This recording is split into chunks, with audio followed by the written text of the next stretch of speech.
晚上6点钟，欢迎大家持续加入我们的新闻直播。大家好，我是彭志宇。这一节第一个新闻要带来关心到的是，在桃园的中立出现了疑似毒驾的情况。原来是有驾驶开车在路上发生了追撞意外，但是他竟然没有下车来处理，甚至看到警方上前还转头就想要落跑，甚至呢还冲撞了警车。后来警方破窗压制，才发现说在他车上竟然疑似有电子烟油，而且呢里头疑似是有毒品的，不排除他是毒驾肇事。两辆车的车头撞在一起，车壳凹陷变形，而其中一辆还是警车。远警强制打破车窗，将轿车驾驶压制在地，但男子却还不断挣扎，大吼大叫：“很痛，我的脚很痛！”冲撞警车却还大声咆哮，而且夸张的是，先前他还撞了另一辆车。事情就发生在16号凌晨1点多，桃园中立埔一路和中华路口。这名34岁潘姓男子先是追撞一辆轿车，造成25岁范姓驾驶撞上方向盘，头部挫伤。没想到男子造成别人受伤，第一时间竟然直接开车逃离现场，一路逃到中正路与中丰路口。因为车头和大灯毁损，被远警发现。但男子这次又想逃，撞上警车，后果就是被远警破窗打开车门逮捕，而且还被警方发现这个车上竟然有疑似掺有毒品卡西酮成分的电子烟烟油，警方不排除男子有毒驾的可能。今后依妨碍公务、公共危险、毒品及肇事逃逸案，移送桃园地检署侦办。男子的车辆接连碰撞，造成右侧车头一大块脱落，引擎盖甚至快掀了起来，也造成警方的巡逻车车头毁损。男子一连串的行为不仅触法，还得赔偿警方至少5到6千元的维修费。TVBS 新闻林志伟、陈家彤桃园采访报道。再我们来关心到政治风暴这个民众党当然要讨论到是假账风波，在今天他们召开了中评会，要讨论针对是当时的竞选总干事黄珊珊以及财务长李文宗以及会计师端木正要不要来进行惩处。在这次的会议当中没有结论，但是呢曾传出说中评委有酝酿要开除黄珊珊，黄珊珊则表示说要尊重中评会的决议。中评会还是一个独立的机构了，我们也不好说去干涉太多了。党主席话先说在前，不影响中评会。上午11点，中评委开会处理时任竞选总干事黄珊珊、时任财务长李文宗以及会计师端木正3人惩处。2个小时后，却是这个结果。认为应该请当事人，因为这个是重大的这个事情哈，因为影响他们个人权益甚大，我们应该请当事人哈。于下周哈，我们再来召开这个中评会哈，请他们到时候与会来报告，包括说开除黄珊珊。我们各种意见都有。因为当事人没现身陈述，中评委们无法凝聚共识，得等到下周开会再处理。不过在16号会议之前，就传出几乎底定开除端木正和李文宗党籍，更有部分中评委酝酿开除黄珊珊，但党内也有人倾向弃李文宗来保黄珊珊。团队里面一定会有各种声音的，这个我也觉得，就像我们在茶余饭后在讨论，没有一个人。包括会计师都没有一个人是故意要做这样的事情，但是事情发生了，我们就面对。我刚刚说了，我们一定会尊重中评会的决议，因为对一个政党来说，不是个人的问题，而是这整个事情还是需要被理清。一切交给中评会定夺，只不过党内反山声浪四起，还有人认为他机关算尽。你不是觉得你看嘴角都上扬，不是嘴脸吗？他是律师，他懂了3斗法律。他可以就跟金华城一样，我一定一肩扛起。什么叫弃车保帅？不要这样讲了，说弃车保帅，每个人都要好好保存。党内都会有不同的意见，这是很正常的事情，我们也都尊重大家的意见。不同意见都尊重，只党主席一句还不是就责时候中评会延后定夺，难道也是边看剪掉动作？TVBS 新闻新闻让佩宇海场报道。一方面是开查，一方面有没有可能取而代之呢？前中央委员张义善，民众党的这个前中央委员就抛文说，这个黄国昌很有可能会取柯代之。对此，黄国昌也驳斥，而且反呛他当年的不伦恋正义。柯文哲主席交代他好好辅选立委，结果竟然辅选到 motel 去了。这件事情对台湾民众党的伤害，我觉得张义善先生应该先扪心自问。翻出前民众党中央委员张义善2020年不轮练立委黄国昌之所以这么呛，就是因为张义善日前这篇贴文。以后柯文哲时代的来临为题，列出6大项，更贴出柯文哲、黄国昌合作摘要。其中互动方式一栏指出，针对党务运作完全由柯主席决定，黄国昌不介入也不多言，党内未来可能发生纠纷。张义善点出最有可能取柯代之的黄国昌入党时被一张纸的合约给绑死了。跟柯文哲主席彼此之间，我们的默契非常非常的好。不过，除了民众党假账争议难止血，柯文哲要头痛的还有被控涉嫌图利的金华城案。我发现只有盖了2个章还3个章，那剩下的就是都市计划委员会的都市设计委员会专案小组，他们要去处理但盖的究竟是什么章？国民党议员游淑慧再剖公文，质疑都发局2020年曾上千呈给柯文哲，表达不给金华城12万平方公尺楼地板面积，否则有图利争议。柯文哲盖章同意，但同年3月收下业者诉求，并交办指示都发局处理，所以4月都发局只好将正在诉讼中的案子交给都委会处理。柯文哲当了8年的市长，不要内行人说外行话他的章就代表了这件事的最终定案柯文哲卷入的争议一波未平，一波又起。那传讯楼就传讯楼嘛，每天看call in节目都觉得奇怪，我好像快要被抓去关了。TVBS 新闻吴慧仁、陈庭、杨佩瑜台北综合报道。看完前台北市长，我们再来看到现任的基隆市长谢国良的罢免案件。在今天中选会拍板定案，这个投票日就是10月13号。但是在之前屡屡有传言说，其实原本的投票日很有可能是10月5号，也就是谢国良的生日当天。对此呢，中选会也解释了，说很担心会掀起各界的波澜，所以呢才会有这样的转折。不过谢国良也表达说，不知道为什么会是周日投票呢？投票日期是定在113年的10月13日。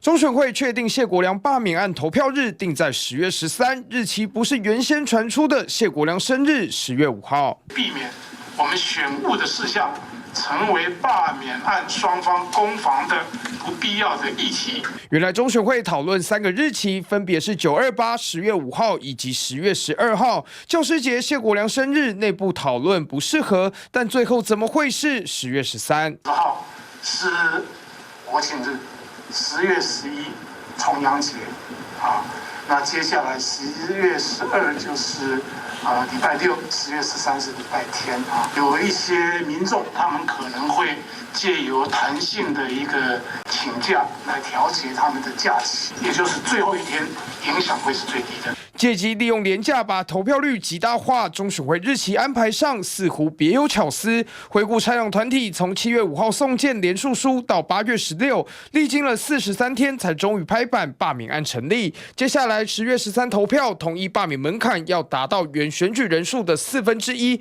超过7.6万票才能成功拆两。10月18号中选会公告结果，还是要好好的准备好，打好这场选战，是要告诉更多的民众。需要出来投，不同意罢免。依目前的民意依规，我是会胜选。我们会持续宣传罢免理由，本周末也会开始安排志工持续上街宣传，与依然对罢免有疑虑的市民朋友进行沟通。罢免正式进入第3阶段，顾良和拆梁持续对抗中。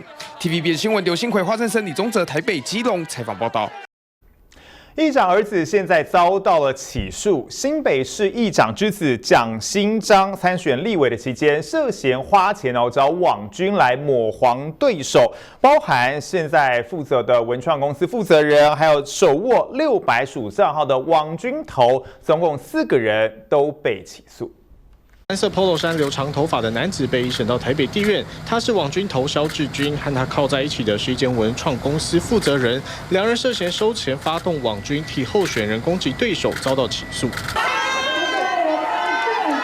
街头卖力拜票，他就是今年参选立委失利的蒋新章，也是新北市议长蒋根煌的儿子，被查出选战期间为了胜选，恶意攻击对手吴秉瑞。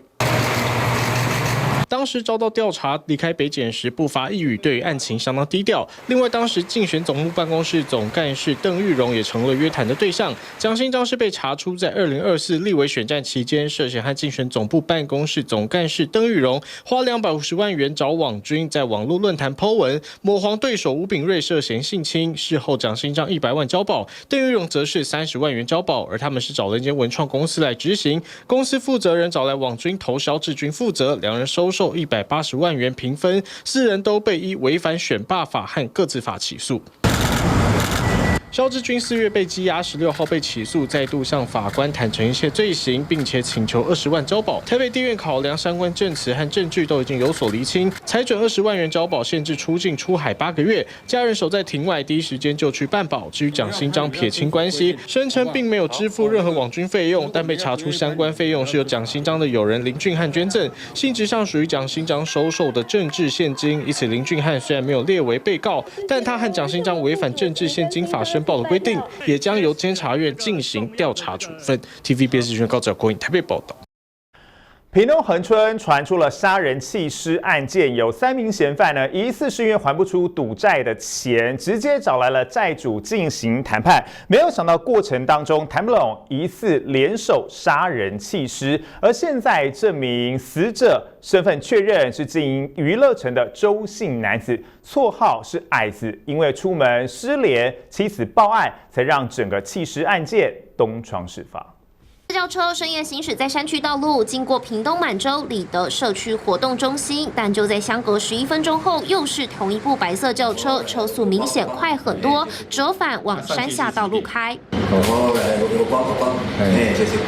他上去是几点？10点39。会调出这段监视器，因为住在屏东恒春的一名周姓男子，妻子向警方报案。周姓男子绰号矮子，14号晚上从河南路住家开车外出，但已经失联1整天。妻子认为不对劲，报警，警方追查，先在牡丹乡发现周姓男子的白色轿车，但前后车牌被拔掉，车内满是血迹。隔天16号中午，在满洲乡的里德山区发现周姓男子遗体，警方也追出动手的有3名男子。在路边逮获这对游姓叔侄，原先第3位嫌犯宋姓男子一度逃亡，也被带回。警方调查，疑似是宋姓男子和游姓叔叔分别积欠矮子50万和150万元。14号当晚，假借协调还款，和28岁游姓侄子一起把矮子约出来，在半路突然被拦车，以绳索和尖刀杀害死者，又把死者车子的车牌丢掉弃置，再另外开车到山区弃尸，疑似为了故布疑阵，躲避查缉。并拘获游姓范闲等3人到案，后续将全力查缉是否尚有其他共犯。欠钱的一方反行凶杀人，但为了200万元债务，真的值得痛下杀手吗？甚至28岁游姓侄子没有欠债问题，也卷入当共犯。3人从拦车、丢车牌到弃尸，是不是早就有预谋，都是警方要调查的重点。TVBS 新闻叶凤达屏东报道。而当接到报案之后警方是立刻开始找人，但是第一时间困难重重，还找不到，一度集结了村民还有救难的队员帮忙搜救，最后才在山区里头找到了死者的遗体。这时间一花就是3个小时，而检方也在今天下午进行了相验，但死者的亲友非常不满的是，他们认为这3名凶嫌是预谋犯案。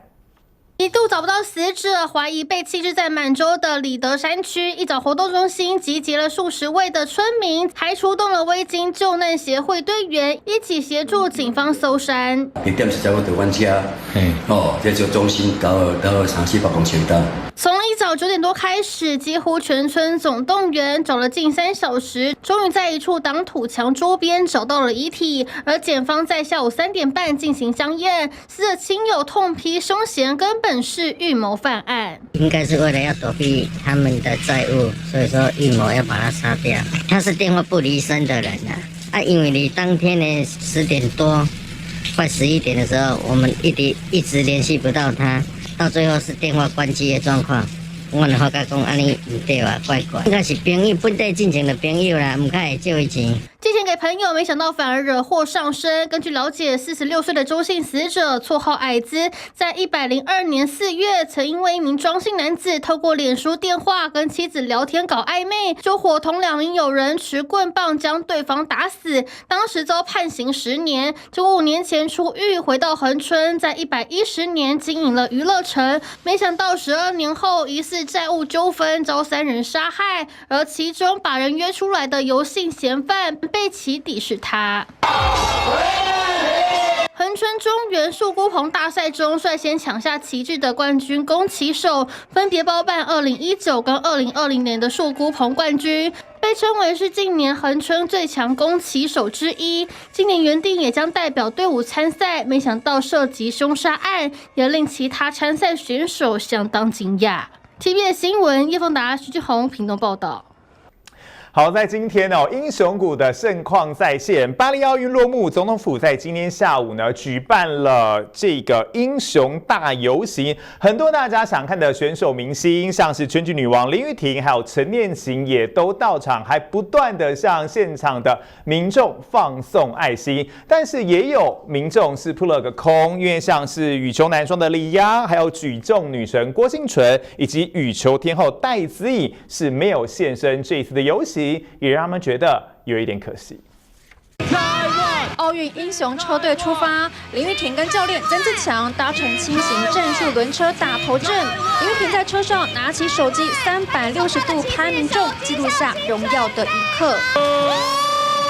挥手不够，还不断比爱心，现场尖叫声不断。林玉婷继上次冬季奥运之后，今年是2度征战奥运赛场，赛程当中虽然饱受性别争议，不过她无所畏惧，就善良击退不实谣言。在林玉婷之后，还有亚洲猫王唐家宏、拳击铜牌吴诗怡、射击金童李梦远以及桌球男团的高承瑞，开心的帮林昀儒拍照，再转向跟民众挥手。我们拳击女王陈念琴。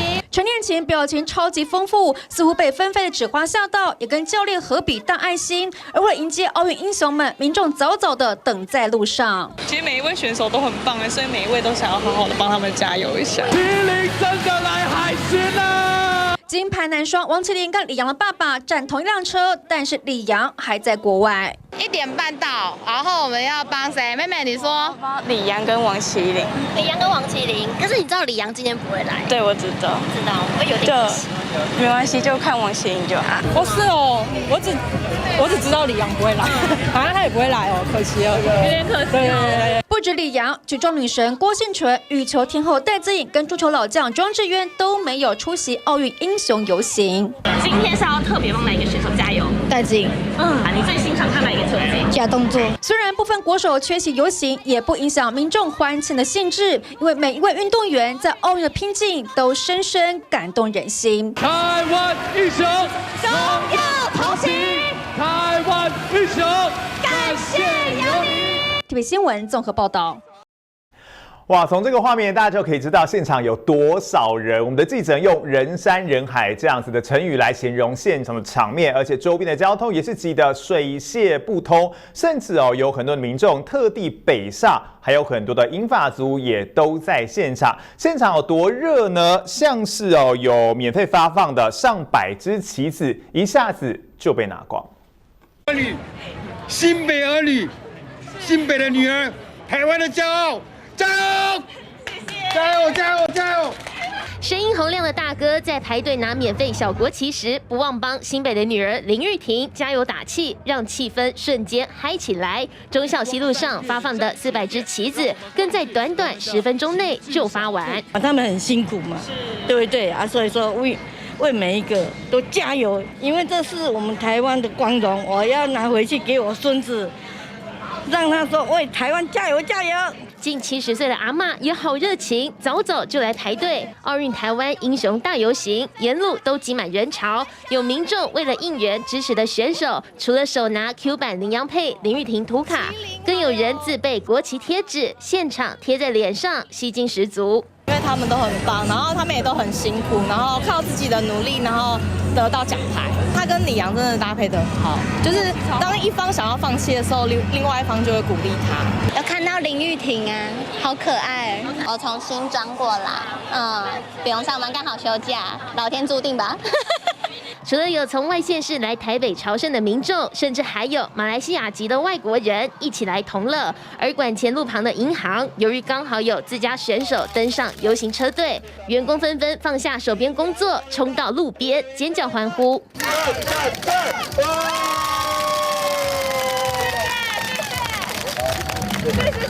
夹道欢迎的民众把道路塞得水泄不通，就连民进党秘书长林右昌也率队为台湾英雄喝彩，选手魅力持续发酵，也掀起台湾运动热潮。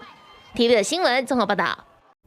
而其实，在奥运期间跟大家一起熬夜看比赛的，还有我们的赖总统。赖总统本身就是运动迷，看到这些选手在派对上，马上1秒变成粉丝，跟很多的选手一起拍照。赖总统拍拍小林同学林云如的肩膀，聊了将近1分钟，再坐下来一起喝珍奶，也跟老将庄智渊等桌球男团大聊桌球经。总统府举办奥运英雄派对，感谢团代表团获得2金5铜，历史次佳成绩。赖总统关心罗嘉玲伤势，也秒变粉丝，跟选手们拍照。帮大家福气啦！虽然不能够到奥运的殿堂，但能够穿上这件衣服，也觉得很帅。赖总统私下是运动迷，会熬夜看转播，掌握最新战况，有空档就紧盯各项比赛。我刚刚有请教王麒麟，我说我虽然是外行，但是感觉上你们应该是稳赢了，那为什么第2局输了？王麒麟跟我说近乡情怯，赢了第1局，想说第2局应该会赢，那反而没有办法施展出手脚。我想这个就是比赛了哈，令人着迷的地方。总统也点名拳后林玉婷，不止为国摘金，也展现运动家风度，赢得国人赞赏。然后在颁奖的时候，你还帮你的对手整理他的衣服，我的实在是伤过甘心了吧？让人就感动哎。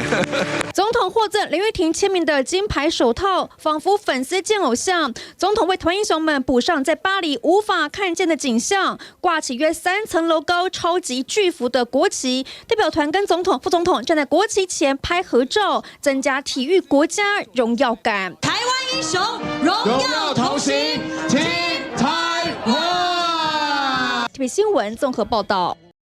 不过这些奥运英雄行程真的好满哦！刚刚我们看到他们去这个街上的游行，还要跟赖总统见面，甚至呢他们的行程非常满。中午的时候，体育署也帮他们办了一个午宴。这么多的行程状况之下，1人的陈念琴呢非常嗨，就说：“行程这么多，当然要先吃饱啊。”没有想过，就是说，现在就是我的一举一动，就是会受到这么广大的热烈回响，就是还蛮惊讶的。Manga，因为有你们这些英雄，让世界看见台湾。林玉婷也强调，希望大家也同时关注教练跟后勤团队，因为奥运健儿回台湾之后，一举一动备受关注。体育署办午宴，替国手们接风，大餐在前，大家都很关心他们吃饱没。麻辣锅，然后烤肉，还有我家3只的咸酥鸡。回国的时候都吃了很多，就是已经把想吃的都吃过一遍。我们的国民女友回国之后，看来真的有好好大吃，也预告10月、11月有公开赛。至于柚子同学高承瑞高人气，饭席间还有人来要签名，以及神话一哥小林同学也觉得很不错，感觉还是不错啦，就可以。就看到大家都越来越关心体育，也非常开心。直说才刚从巴黎回国，还有6小时的时差需要调整。国手们对于这2天的地震好像都没什么太大感觉。今天早上是有感觉，但是没有到很有意思。早上有地震吗？早上有地震。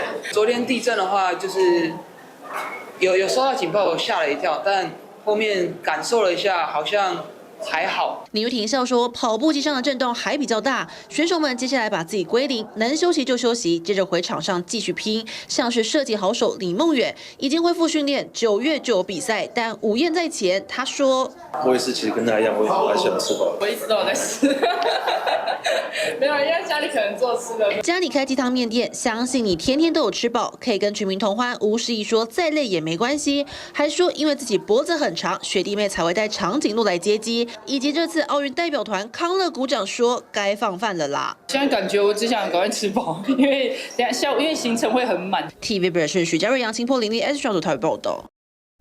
不过，虽然奥运落幕了，在中国大陆有很多的选手依旧是话题，像是大陆的《南方日报》一名体育记者在之前因为辱骂了奥运的跳水金牌这个全红婵，网友也留言灌爆，认为这名记者行为失当。而在今天呢，报业集团也发声明表示会严惩这名记者。巴黎奥运结束，大陆选手成了民众追星目标。水花消失术的跳水金牌全红婵和队友在撸猫。大陆奥运桌球选手孙颖莎去了北京环球影城，再低调都被认出。正当大家沉浸在金牌喜悦中，大陆《南方日报》一名体育记者朱小龙却在一场和直播主对谈的 live 中，语出惊人的表示，给德国运动员展示金牌的时候疯疯癫癫，全红婵也开始去学英语了。你作为一个人长大了，不可能跳一辈子水，并用羞辱的言辞形容全红婵。大陆网友立刻情绪激动，留言灌爆《南方日报》。朱小龙微博叫爱婉，他当时反击网友风向不太对了，都来喷记者了，结果被骂得更惨，称全红婵2届奥运夺3金，是世界知名的运动员。请问你17岁的时候在做什么？大陆南方报业媒体集团发声明称，高度重视这起事件，迅速展开调查，根据事实依规依纪严肃处理。而朱小龙也注销了自己的微博账号。另外一起侮辱奥运选手事件发生在巴黎奥运女子桌球决赛，大陆选手陈梦成功击败了孙颖莎夺金。一名大陆女球迷不满结果，观众席上对陈梦比出了中指。网络传闻称该女子是伊利的员工，对此伊利官方工作人员表示，巴黎奥运观赛不雅手势当事人非我公司员工，就网络传播的不实信息已向公安机关报案。结果这名女球迷被肉搜，证实是孙颖莎多年的铁粉。TVB 新闻肖明正、陈香如综合报道。今天早上7点多的地震，不知道大家有没有被震醒或是被吓到呢？因为这一次的地震在宜兰、花莲都非常的摇晃，最大震度有来到了4级，所以你看到画面啊，还有镜头，其实也都是摇摇晃晃。另外呢，其实这一次的地震也让东部的火车再度乱了套，很多地方延误的时间超过了1个小时，游客塞爆火车站。一早又有地震，住宅家中的鱼缸剧烈摇晃，小鱼吓得往角落逃窜，一滩水沿着玻璃流下来。大马路上汽车电线杆晃动，声音回荡，其他住宅客厅吊灯时钟左右摇摆，家门外的宠物吓得赶快跑回家，吓一跳。前面一开始大概有1秒多到2秒是上下，然后呢我就觉得大事不妙。16号早上7点35分，东部海域发生瑞士规模6.3地震，深度仅9.7公里。花莲县、宜兰县地区最大震度4级，寿丰大桥、鲤鱼潭还有大石鼻山，从监视器画面都能感受明显摇晃。东部火车列次最多延误超过1个小时。我是花东人，我是台东人。台东人。刚好来洽公，准备回去。现在火车也因为延误，大概延误了45分钟左右。宜兰开往花莲的火车多数延误，预计8月底才能准点。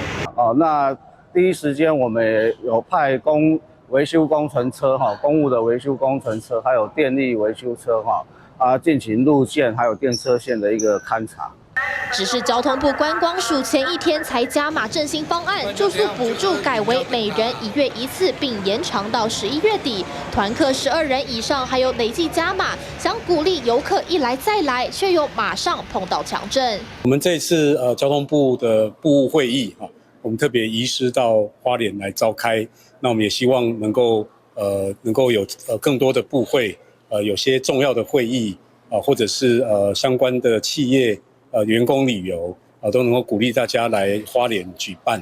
还是盼能鼓励大家到花莲。而上午的强震，花莲2处民宅还发生有人手捆电梯，天灾接连袭击花莲，当地需要多关心。TVBS 新闻简大成、高志荣、蔡信宇、宜兰花莲采访报道。对很多的银发族来说，这个要爬楼梯，每天爬上爬下的，真的非常累。所以高雄的这名女屋主，她就想出了一个新方法，就是这样子的吊挂收信法。只要邮差一到楼下按了门铃，这个女屋主就会把这个吊挂的笼子袋子往下架，让她放信，而且呢自己也不用爬楼梯。提袋绑上绳子，缓缓垂降。1楼的邮差把信封装进袋子里，住户再慢慢的拉呀拉，不用下楼就把信封收到手中。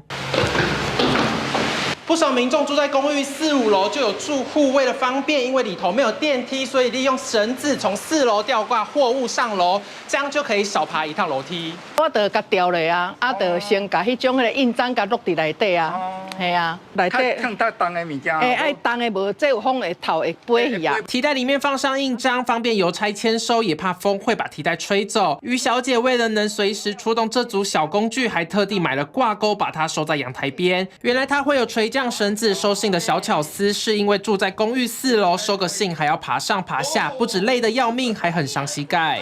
真忝呢，爬到这骹就酸啊呢。啊无吼，走咧搁走起，阮这年岁太粗60几啊呢。开那米啊？嘿啊，对啊。公寓要爬楼梯蛮多的，我们这边的都是比较年长者，对，所以他们可能上下楼梯比较不方便。跟邮差讲好的话，邮差这样也蛮便民的。民众认为跟邮差沟通好，这样收信的方式的确是好方法。而于小姐住家附近的住户也大多都是年长者或是行动不便，无法下楼取件。邮差也依规定不能上楼，就怕邮差还得顶着烈日等他下楼，他才想出这种双赢的办法。虽然吊挂收取信封，邮差能够配合，但物流包裹有签收问题，可能就无法适用。哦，你们这样子可以收吗？可以帮忙处理吗？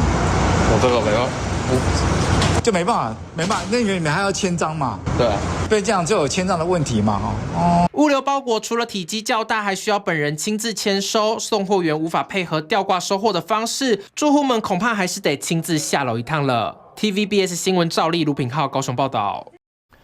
为了要近零碳排呢，政府喊出了要在2030年之前，让国内的电动机车普及率达到了15%，喊出了这样的目标。但是如果来检视现状的话，其实普及率只有5个百分点。到底是什么原因让大家不愿意换电动机车呢？专家就说了，包括里程焦虑，还有这个资费问题，都是相关的阻碍。科技感启动提示，和燃油机车相比，相对悦耳的运掌声，速度也不再是小绵羊等级。电动机车技术日新月异，不过购车率还被甩在后头。如果以10个人来看这个摩托车的话呢，大概2个人会买电动车，那其余的8个其实都还是以油车为考量。油车换电车，以北市为例，中央加地方最高补助31800，金额吸引力不俗。电动机车的占比变化也确实反映在今年5、6月的机车总销量。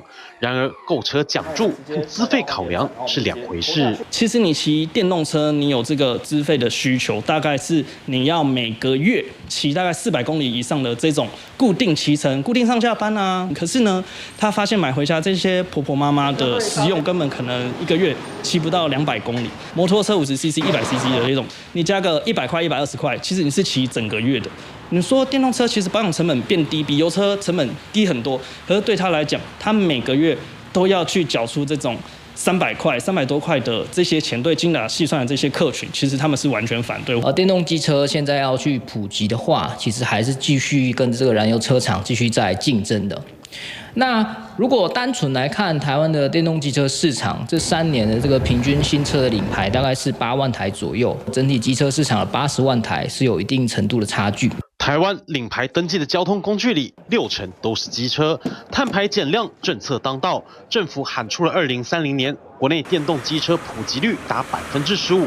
但是摊开市场统计，代表性品牌占了电动机车整体销量水准的70%。然而，要和传统大厂做整体竞争，市占率仍在6%到9%徘徊。其实，购车价位上，油电主力车款并无明显分别。那我们就参考在2023年台湾在机车的这个畅销的车款里面，这前10大，当然都是燃油车上榜。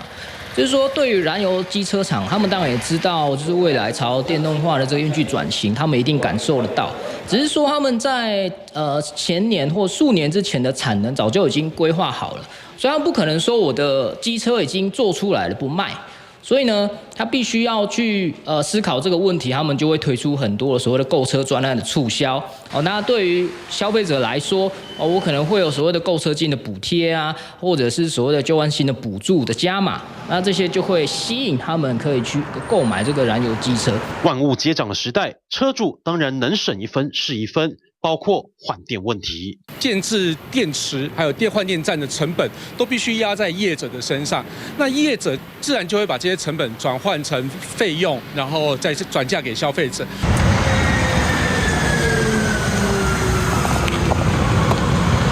电动机车换电充电比例现阶段还称不上并行，政策推行下，充电站近期才在市区街头陆续增设。机车族数十年来的补给习惯需要时间改变，但是公用的机车充电桩，它位置设立的都很特别，都是在加油站，但事实上一点都不合理，因为充电需要时间。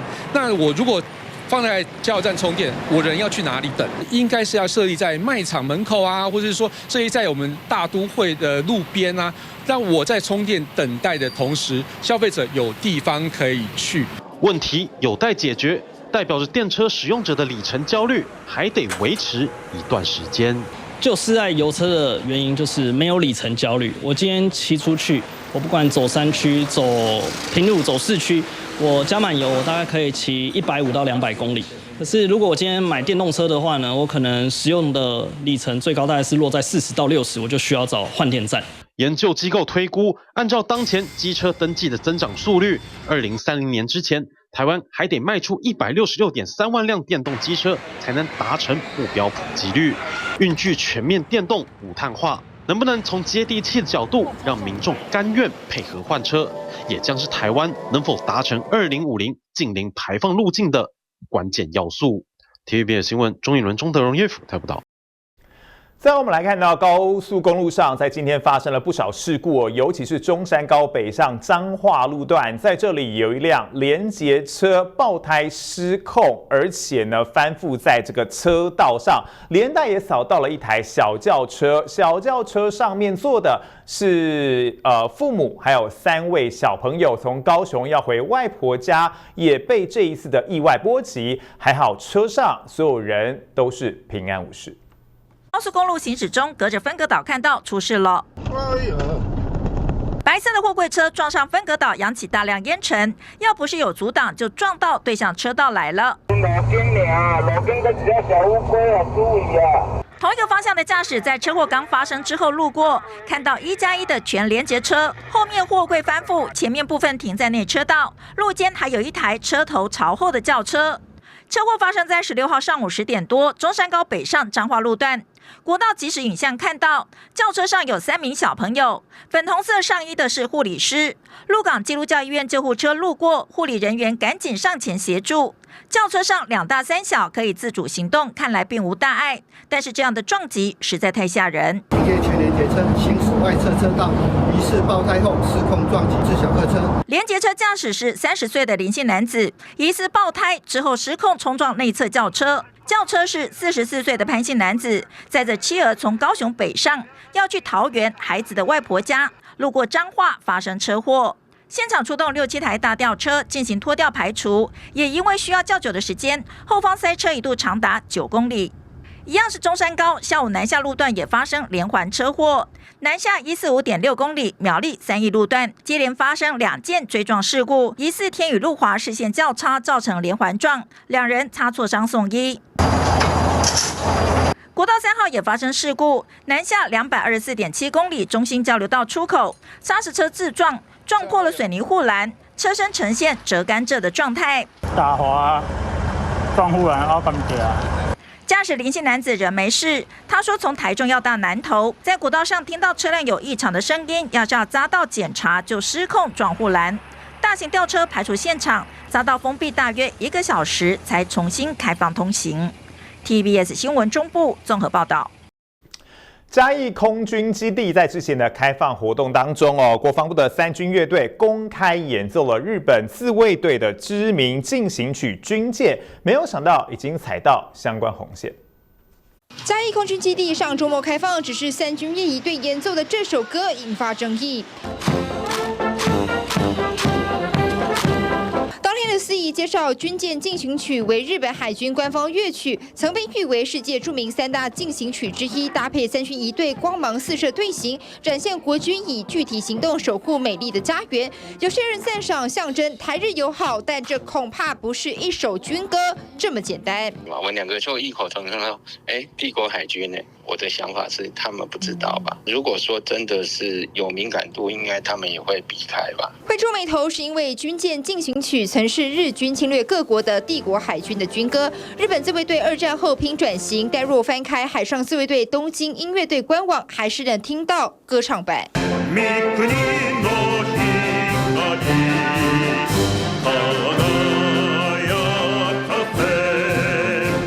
那日军在20大战的时候侵略我们中华民国啊，而且这个时候的军歌就已经存在了。那现在又去播放这个军歌，那对我们牺牲的国军将士弟兄，血洒长空的英烈，空中的健儿英雄，那我们怎么样对他们交代呢？日本的动漫也好，民谣歌曲也好，甚至日本的流行音乐都可以做代替啊。国防部回应，此曲为世界著名进行曲之一，本次允许开放乐队亦用英美及我国等4首著名进行曲，非单独使用日本的作品，属于正常军乐交流。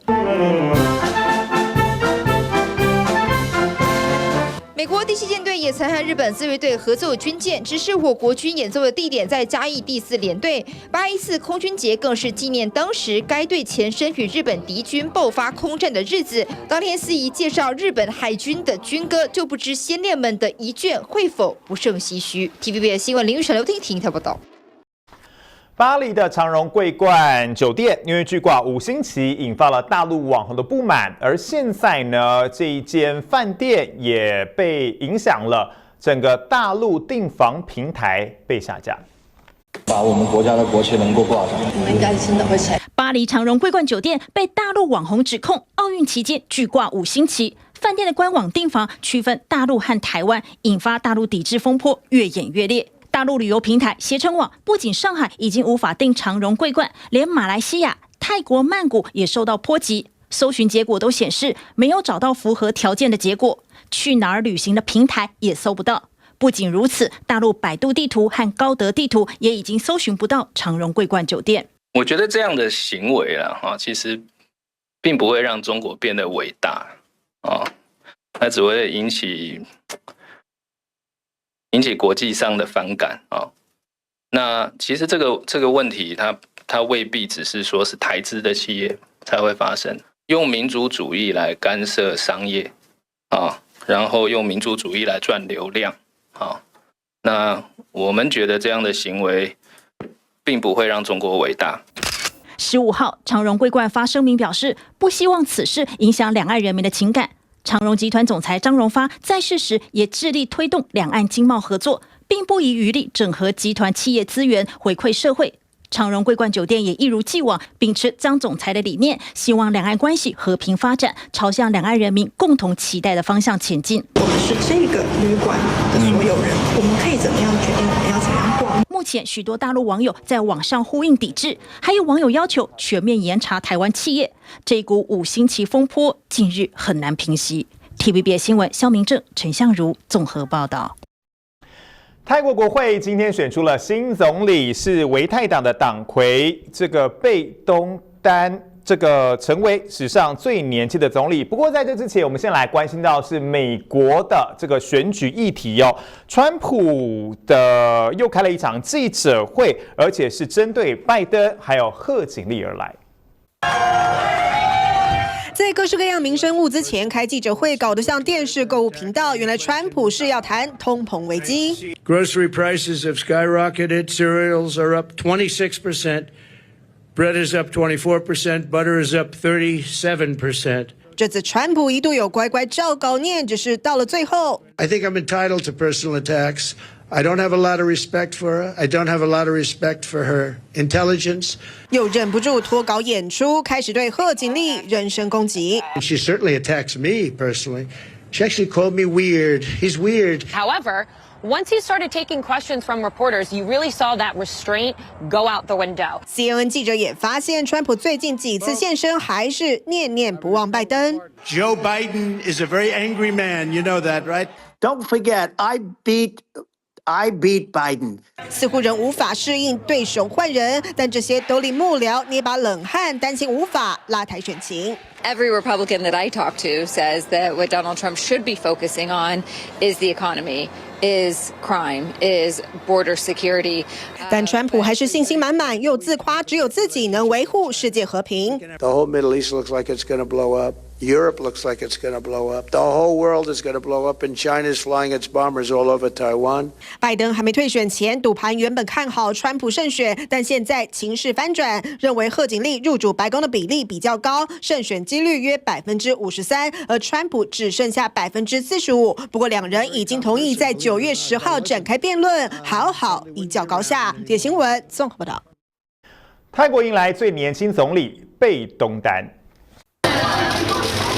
泰国为泰党党魁贝东丹一走进总部，现场镁光灯此起彼落。从这一刻起，她成为泰国最年轻总理，也是史上第2位女总理。She will need more than half of members of parliament to support her. But when we look at the math, her party's coalition has a commanding presence. That coalition has said they will support her. 贝东丹以319票赞成、145票反对坐上总理大位。她的父亲塔克辛、姑姑银拉都当过总理，姑丈宋猜也短暂接掌过这个职务。She had been seen by her father's side at a number of political events over the years, almost paving the way. She does face, though, a number of challenges in Thailand, including the economy. The economy in Thailand has been sluggish. 贝东丹上任后，还要面临曾经结盟的泰国人民党可能带来的阻力。最大在野党人民党是由被解散的前进党变身，原本在野领袖皮塔被禁止参政，现在改由年仅37岁、身家约3.7亿台币的地产开发商富二代纳塔彭领军。Strongly believe that we are going to continue our beliefs, our ideologies, our policies to bring the prosperity to Thai people. We are not going to make change to deal with our political parties. 纳塔彭已经表态，人民党会继续担任反对党角色，监督政府。贝东丹的维泰党改和其他党结盟，最后还是取得国会多数，顺利接掌总理大位。TVBS 新闻综合报道。台北港的工程，但是有怪手的司机竟然忘记拉安全开关，差一点闹出人命。工程忙到一半，司机突然转移目标，怪手挖斗直接往人身上砸。红衣男子目击这一幕，就快被打中，转头凶狠地看着司机，似乎想叫对方快点停下来，但已经为时已晚。怪手跟怪手在打架，不是怪手跟司机。红衣男子下一秒马上冲到驾驶座要理论，没过多久又跳了下来，用手比着对方，破口大骂，发泄完才终于肯离开。15号上午11点多，正在施作台北港的填海造陆工程，2名工人竟然吵了起来。会爆发口角，就是因为司机衣服勾到拉杆，造成怪手挖斗向左旋转，直接命中同事。原以为两人有什么深仇大恨才会用这种方式，结果误会一场啦。哪里操作不当，伊安全扣无扭起啦，小姐还好一点。经过的哦，我冇安尼算，伊还没安尼算。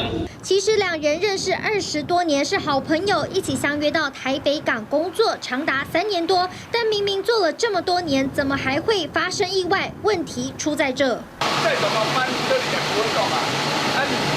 这个开关要把它翻回来啊。现在紧张啊，就是会去开就是这样。你这个把它放下来，这个不会动啊，全部都不会动啊，人的因素啦，很危险啊你。安全环可以说是操作怪手的保命关键，还好这回没有人受伤，不止司机，厂商似乎也有疏失。雇主让劳工操作挖土机从事作业时，应严禁驾驶以外的劳工进入操作范围，否则依法可处3至30万元罚款。事后公司就责将操作不当的怪手司机辞退，毕竟在工地本来就很危险，一不小心操作不当都很可能闹出人命。TVB 新闻演员沈延胜分新北采访报道。新北市八里街头有人动手，为什么呢？原来有名男子把自己的爱车拿去典当，但是跟2家的当铺重复典当，还不出钱来，也在街头引发纠纷。一群人走下车，聚集在路边。几分钟后，人越来越多，当下还有不少车辆经过，但他们毫不在意其他人的眼光，说没几句话就起口角。其中还有人气得出手推挤拉扯，吓得路过民众赶紧报案。原来就是路边停了这辆粉红色轿车，引起纷争。员警获报，冲出派出所，坐上警车鸣笛前往，但到了现场，双方人马还在大小声。冲击点就在这地方，这附近有社区大楼，还有不少的店家。日前上午10点多的时候呢，已经有不少出门的人潮，一群人就在这吵了起来。这地点是新北市龙敏路，是八里的主要道路之一，平时车流不少。而警方调查冲突主因是借贷车辆。31岁叶姓被害人是电商公司负责人，需要现金周转典当了1辆保时捷，但却同时跟2间当铺典当，在其中一方就借到200多万，如今利息付不出来，被2间当铺同时找上门，但怎么会2间都能借到钱？哪个环节出了问题？就跟银行一样，会有就是财产法的那种联征系统，基本上都只要是开当铺都会使用，有些搞不好不一定是会用同一套系统，因为它有很多套系统，像南北的系统会不一样。当铺业者发现车辆被典当过，通常会先打电话照会，再决定是否要借钱。比较可能是客人熟悉流程，钻漏洞，找不知情的业者下手。先进去，都先进去。这回1车2借，造成大批人马聚集街头。警方调查，实际涉案人数只有3人，甚至其中1间当铺也是被动手的对象，以妨害秩序罪嫌送办。但借贷问题没解决，类似的情景恐怕只会再次上演。TVB 新闻黄建国、嘉曼新闻报道。有名妇人到了新北的竹北户政事务所，要办的是所有权的合并业务，等了1个多小时才被柜台告知说你跑错地方了，你应该要去地政事务所。结果非常生气，彪骂柜台人员。地政事务所是管户籍、管房子啊，不是吗？没有啊，地政是管土地呢，不是吗？土地跟房子都是他们管的，我们管人。柜台人员好声好气向民众解释，但是他不管怎么样就是听不进去。户籍地还会办到地政去，你们花样都很多啊！等一下我到地政去，又给我说不能办到这里来。等候区的小朋友吓得哇哇大哭。14号下午2点，这名妇人前往竹北户政事务所办理所有权合并业务，抽号码牌等了1个多小时，终于轮到她，却被柜台人员告知必须转往地政事务所办理。妇人情绪瞬间失控，还怒飙不雅字眼。早上来就坐得满满的，所以你也是等了1个多小时。有的都等到1、2个小时都有。这边就人很多，然后都要等很久。随便等都要1个小时以上，妇人磨光耐心，又不能办理手续，忍不住发泄情绪。不过人会这么多，主要是因为竹北人口快速增加，人口数成长，目前人口数近22万人，导致户政业务大增，加上人力短缺，空间狭小，难以及时消化涌入的洽公相亲。人口太多，户政业务繁忙，新竹县府已经着手规划新户所，也提醒民众多加利用网站查询业务划分，避免误会一场，浪费时间。TVB 新闻陈世明、蔡信宇、严胜芬新竹采访报道。屏东角头丫头呢，是在高雄被当街枪杀，杨姓枪手供称是50万元的赌债引发杀机，但他周边的小弟当场落跑，也被认为他身边有内鬼。不要开枪，是预谋性犯案吗？手背上铐，低头不多回应。身材魁梧的杨姓枪手，绰号胖胖，涉及高雄左营街头枪击案。警方为了厘清动机，还由高雄市警察局长亲自出马问讯。案发后近28小时才移送地检署。因为杨姓枪手声称欠赌债50万就开枪，真的这么单纯吗？是他被报复，所以自行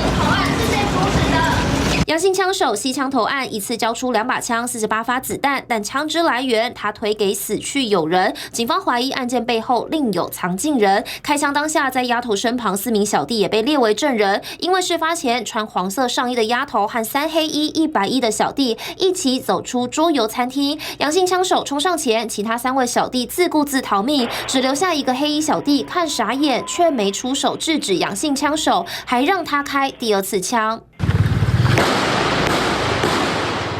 怎么会弃老大于不顾，甚至让枪手有机会捡弹匣折返？尤其案发前凌晨5点，枪手就埋伏在桌游店外，而丫头和小弟15号深夜到桌游店，待到店家8点打烊，还停留3个小时，直到中午11点多才离开。枪手显然有掌握行踪，不难怀疑丫头身边有内鬼。检方16号复验，初步认定丫头死因是下背部遭子弹射入，贯穿腰椎、腹主动脉、下腔静脉和12指肠肝脏，导致腹腔内大量出血而死。而丫头遭到枪击，还牵扯2年前另一位屏东角头林萌的旧仇。资料曝光后，有位同名同姓也在屏东东港活跃的刺青店林姓业者，在脸书 PO 限动喊冤，称留言说的林萌不是我，电话别再打了。但真正的地方势力林萌没有表态，似乎是想低调避开风头。TVBS 新闻艾都贤高雄报道。TVBS 新闻直播回到 YouTube 频道了，提醒您每周1到周5的晚间7点到9点，由新化主播为各位新闻划重点，记得一定要来参加直播。